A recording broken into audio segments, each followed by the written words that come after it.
Pinili naman ni Mrs. Regina Neri ang pinuntahan namin ni Chef Russell para sa panibagong ulam na panalo with Ajinomoto. Welcome, Ruby and Chef Russell. Meron akong hinanda para sa inyo. Alam mo ba, pwede pang mas sumarap yung mga hinain mo kapag nilagyan ng gravy. Pero mahirap gumawa ng gravy, di ba?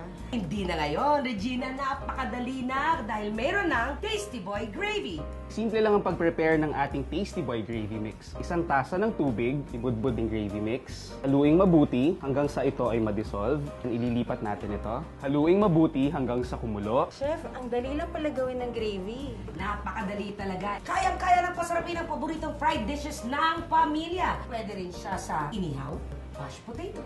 For 1 minute, pag lumapot na ito, ready to serve na. For me, madali nang gawin. Mas sumasarap ang ordinaryong ulam dahil sa Tasty Boy Gravy. Para panalo sa sarap ang mga pinirito, laging samahan ng Tasty Boy. Mag-gravy na sa bahay.